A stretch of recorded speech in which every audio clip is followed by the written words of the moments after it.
বর্ষায় তিস্তা নদীর বাঁধে প্রতিদিনই চলাচল করছে ভারী যন্ত্রচালিত ডাম্পার। তা নিয়ে রীতিমতো আতঙ্কে দিন কাটাচ্ছে নদী পাড়ের বাসিন্দারা। অঝোরা ব্রিজ থেকে গজলডোবার তিস্তা ব্রিজ পর্যন্ত বিস্তৃত বাঁধের ওপর দিয়ে অবিরাম চলছে ডাম্পার। এর প্রতিবাদে সরব হয়েছেন স্থানীয়রা। এর জেরে বিক্ষোভ কর্মসূচিও আয়োজন করেন তারা। সেখানে সাধারণ মানুষের হাতে প্ল্যাকার্ড ছিল। সেই প্ল্যাকার্ডে লেখা ছিল, বাঁধ নদীর জন্য, ডাম্পারের জন্য নয়। বিক্ষোভ শেষে তারা গজলডোবা ব্যারেজের ডিভিশনের কাছে একটি লিখিত ডেপুটেশনও জমা দেন। শুধু বাঁধের উপর দিয়ে ডাম্পার চলাচলই নয়, বরং বাঁধ কেটে নদীতে যাওয়ার রাস্তা পর্যন্ত তৈরি করা হয়েছে।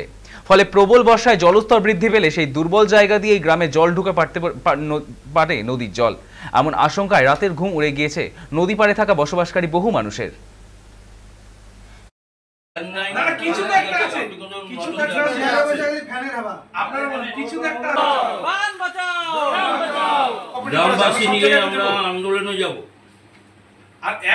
বান দিয়ে প্রচুর ডাম্পার চলাচল করে দিনে রাত্রে।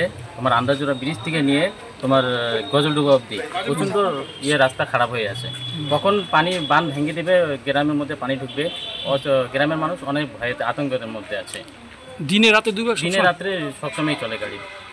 প্রশাসনের কেউ যায় না, দেখে না? প্রশাসনের মধ্যে কমপ্লেন করছে, প্রশাসন এর মধ্যে কোনো উত্তর আমাদেরকে দেয়নি।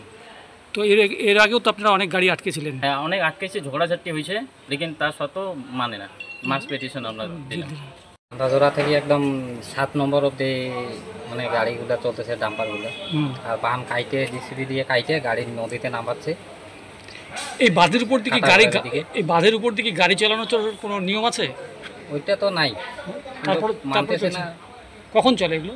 ওগুলা আগে তো রাত্রে বেলা চলছে, এখন দিনের বেলা চলতেছে। কয় চাকা যাও এগুলো? 12 চাকা, 6 চাকা সব চলছে। তো এখন 6 চাকাগুলো বেশি আসছে। পুলিশ আসে না? পুলিশ এখানে কমপ্লেন করা হয়েছে, কই পুলিশ তো কোনো নিচ্ছে না এখন। কেমন বাঁধের অবস্থা কেমন এখন? বান তো পুরো খারাপ, বাইক নিয়ে যাওয়া মুশকিল এখন। নিচে আবার বেশি।